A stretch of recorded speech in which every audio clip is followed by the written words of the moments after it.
বাংলার ভোটযুদ্ধ এখন হুগলির মাটিতে, যে জেলা এক সময় বদলে দিয়েছিল বাংলার রাজনীতির ইতিহাস। আজ আবার সেই মাটি থেকেই কি আসছে নতুন পরিবর্তনের ডাক? ন্যানো কারখানার জমি, আলু চাষির চোখের জল, বন্ধ হিন্দমোটরের গেট, আর তারই মাঝে তৃণমূল বনাম বিজেপির মহারণ। নমস্কার, আমি রাজীব। ট্রাভো পডকাস্টে আপনাদের স্বাগত। ট্রাভো পডকাস্ট জীবনের গল্প, যা আপনাকে ভাবাবে। আজকের আলোচ্য বিষয় বিজেপি বনাম তৃণমূলের মহারণ হুগলি জেলায়।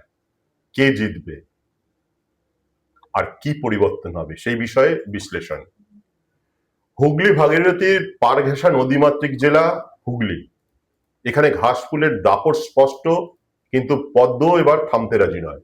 2021-এ যা হয়নি, 2026-এ সেটা ঘটাতে চাইছে বিজেপি। সিঙ্গুর আবার কেন্দ্রবিন্দু। যে সিঙ্গুর একদিন মমতা বন্দ্যোপাধ্যায়কে ক্ষমতার চূড়ায় তুলেছিল, আজ সেই সিঙ্গুর সভা করে প্রধানমন্ত্রী নরেন্দ্র মোদী দিলেন নতুন বার্তা। 830 কোটির প্রকল্প, Amrit Bharat train, Tarakeswar Bishnupur rail line. প্রশ্ন একটাই, উন্নয়ন কি ভোট ঘুরিয়ে দেবে?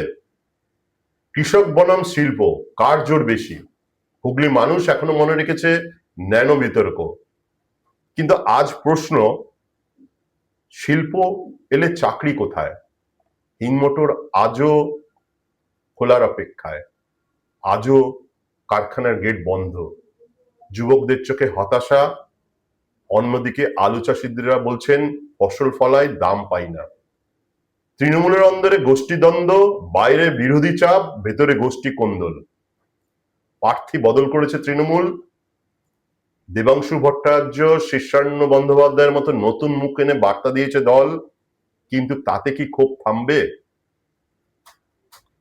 হুগলি জেলায় আরেকটি বড় ফ্যাক্টর ফুরফুরা শরীফ, এবং এটি একটি হিডেন ফ্যাক্টর।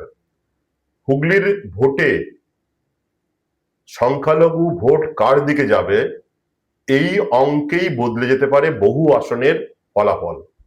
এবং ফুরফুরা শরীফ একটি হিডেন ফ্যাক্টর। হুগলিতে লড়াই শুধু দলীয় নয়, এ লড়াই আবেগের বনাম উন্নয়নের, ক্ষোভ বনাম আশা, অতীত বনাম ভবিষ্যৎ। 2026-এ হুগলি কি আবার বাংলাকে নতুন বার্তা দেবে? আপনার মতে হুগলি কার পাল্লা ভারী? তৃণমূল, বিজেপি, নাকি বাম অথবা কংগ্রেস? কমেন্টে লিখুন এখনই। ভিডিও লাইক করুন, শেয়ার করুন, আর যদি ভালো লাগে আমাদের ভিডিওগুলি, ট্রাভো পডকাস্ট অবশ্যই সাবস্ক্রাইব করবেন। আজকের মতো এখানেই রাখছি।